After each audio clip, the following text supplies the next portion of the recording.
Генерацијата Z или луѓето родени почнувајќи од околу 1996 година е расно и етнички поразновидна група од претходните генерации.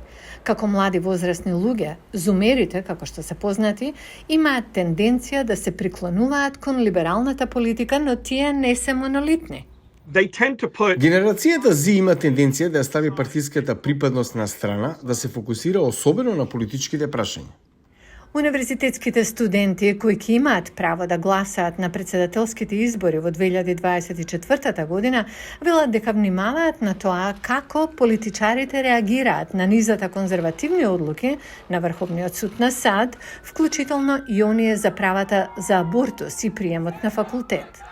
Според начинот на кој се одвива во моментов, ние се враќаме назад 100-150 години, поради прашања како што се укинување на Роу против Вейд или афирмативните действија и ЛГБТ правата.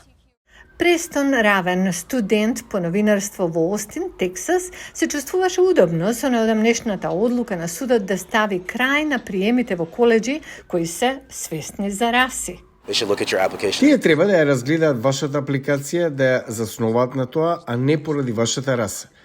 Иако сум обоен човек, мислам дека сите треба да бидат еднакви. Правата на жените и економските политики би можеле да го поколебаат гласот на Елизабет Ендрюс, вели таа. Дефинитивно правата за абортус ми беа во мисла во текот на минатата година и студентските кредити се разбира. Сепак, рано е да се каже дали и како гласањето за генерацијата Z може да влијае на резултатите од општите избори во 2024 година. A 20-year-old versus a 45-year-old? 20 годишник наспроти 45 годишник. 45 годишниот ќе има поголема веројатност да излезе да гласа, затоа што разбираат како политиката функционира малку подобро. Размислувајќи за неодамнешните одлуки на Врховниот суд, 20-годишната студентка Оише Мукопадјаја се прашува за севкупниот одзив на генерацијата Z на гласачките места следната година. Дефинитивно ќе гласам, но мислам дека тоа е поделен проблем со моите врсници, затоа што има некои колеги кои веруваат дека нивниот глас не се брои. Што можат да направат политичарите за да ја сменат таа перцепција? Оно што сакате да го направите е да седнете да разговарате со гласачите за генерацијата Z.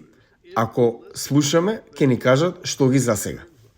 За гласачите од генерацијата Z, кои за прв пат гласаат, аналитичарите велат дека ќе им требаат и насоки за тоа како да се регистрираат бидејќи ќе почнат да се запознаваат со процесот на председателските избори во САД.